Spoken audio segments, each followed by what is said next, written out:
नाजरीन, आपका आग मऊ में खैर मकदम है। मैं हूं नौशाद अंसारी। आदाब नाजरीन, आजमगढ़ मऊ ज़ेर तामीर 4 लेन रोड के तहत गुज़श्ता शब थाना दक्षिण टोला से मिर्ज़ा हादीपुरा चौक के दरमियान रोड की तौसीकारी कर दिए जाने के बाद भी पटरी दुकानदार, ठेला दुकानदार और फल व सब्ज़ी दुकानदार 4 लेन पर दुकानें लगाने से बाज नहीं आ रहे थे, जिसकी शिकायत लोगों ने मीडिया से की थी।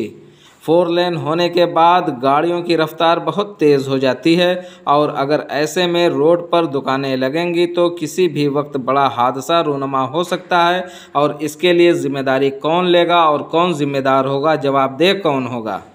मज़कूरा खबर के नशर व अशात के बाद ज़िला इंतज़ामिया बेदार हुई और सिटी मजिस्ट्रेट व CO सिटी की क़यादत में नगर पालिका परिषद मऊ के मुलाजमीन फोर्स मिर्ज़ा हादीपुरा चौक पहुँचे और मज़कूरा दुकानदारों के ज़रिए नाजायज़ तरीके से कब्ज़ा करके सड़क पर लगाई गई दुकानों को हटाया गया।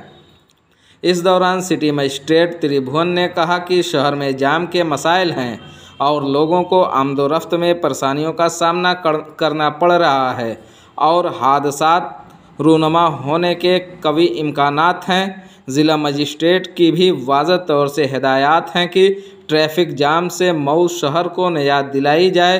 इसी सिलसिले के तहत हम लोगों ने CO सिटी के साथ मौका का मुआयना किया और जहां जहां रुकावटें हैं उसे हटाकर दूर करने की कोशिश की जा रही है। आइए नाजरीन, हम आपको पूरी तफसीलात दिखाते हैं और सुनाते हैं क्या कहते हैं CO सिटी। आग न्यूज़ के लिए मऊ से ब्यूरो रिपोर्ट। मैं सिटी मजिस्ट्रेट त्रिभुवन मेरा नाम है और हमारे क्षेत्राधिकारी धनंजय मिश्रा जी हैं। देखिए, आप लोग देख रहे हैं कि शहर में जाम की समस्या है, लोगों को यातायात की तमाम दिक्कतों का सामना करना पड़ रहा है, दुर्घटनाएं होने की संभावना है। जिला अधिकारी महोदय का भी स्पष्ट निर्देश है कि यातायात से मुक्ति मऊ नगर को दिलाई जाए। इसके दृष्टिगत क्षेत्राधिकारी के साथ हम लोगों ने निरीक्षण किया। मौके पे जहाँ जहाँ पर बाधाएं हैं उसको हटाई जा रही हैं, अवैध अतिक्रमण हटाए जा रहे हैं और साथ ही विद्युत पोल की शिफ्टिंग का भी कार्य करने के लिए हम लोगों ने बुला रखा है कर्मचारियों को और PWD के लोग भी काम कर रहे हैं।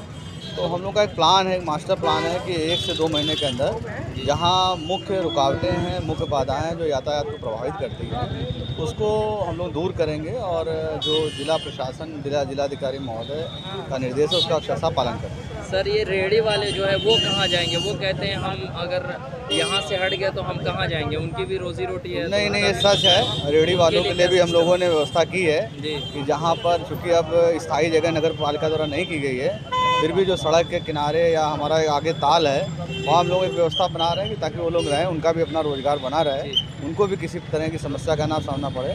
और इसके लिए हम लोगों ने व्यवस्था की भी और बता भी दिया है और हम लोग खुद सहयोग कर रहे हैं। सर, कुछ निर्माण तोड़े भी गए क्या आज? हाँ, आज मुख्य चौराहे पे जो अवैध निर्माण था पूरा यातायात पूरा प्रभावित, आप देख लें पूरा प्रभावित है। तो उसके दृष्टिगत जो अवैध अतिक्रमण था उसको हटाया गया है और अभी नोटिस भी जारी किया गया है, क्योंकि अभी और अतिक्रमण है जिसको सुनवाई करके न्यायालय से आदेश करके तोड़े।